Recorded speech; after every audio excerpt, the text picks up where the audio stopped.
The Princess That Did Too Much by Effie Umiel Fadida.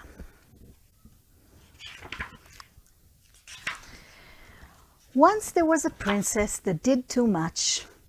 She never had a moment's rest. She was always running around doing things, looking for things to do, or thinking what she would do next. Everyone in the palace was very exhausted from continuously trying to find her new activities and things to do. The princess never had enough. She grew up to be a very angry, nervous, and impatient woman. She never had time for anyone or anything.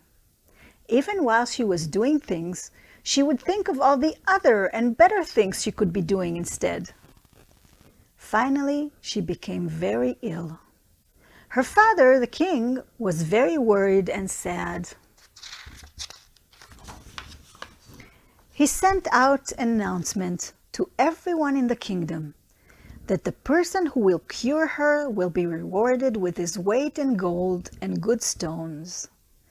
People came from far and wide, trying potions, prayers, and spells, but nothing worked. One day, an old and wise man came to the palace.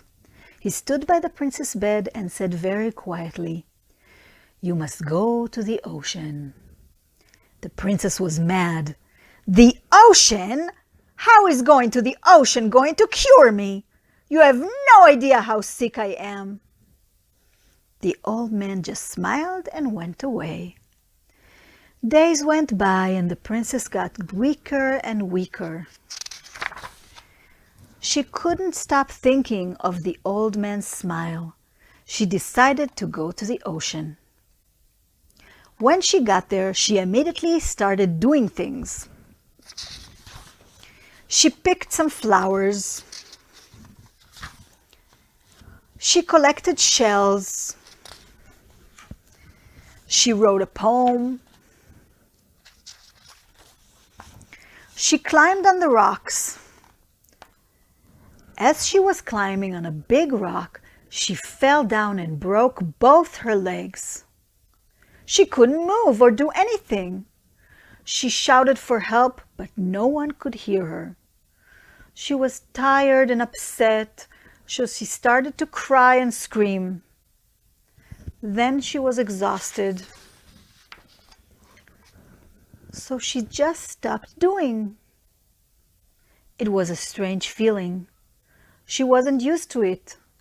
Her mind kept telling her that she should do something, but there was nothing she could do. So she just sat there for a long, long time. Suddenly, she heard the ocean whisper her name. She looked around, but there was no one there. It really was the ocean whispering to her. She listened. His voice was soft and tender, unlike any other voice she had ever heard before. There were years of wisdom in his words. He said, "Magic will happen if you allow yourself to just sit and listen." So she did. For a long time, she just sat there listening to his songs and stories. When it was time to go, she was very quiet and relaxed. She stopped doing and started to listen. She heard the birds singing. She heard the wind blowing. She heard wise words from her father. She heard a prince confess his love to her. It was magic. She was no longer angry, impatient, or ill. She was happy and free to do only the things she liked to do. And so she did. She stopped doing and started to listen. She heard birds singing. She heard the wind blowing. She heard wise words from her father. She heard a prince confess his love to her. It was magic. She was no longer angry, impatient, or ill. She was happy and free to do only the things she loved doing.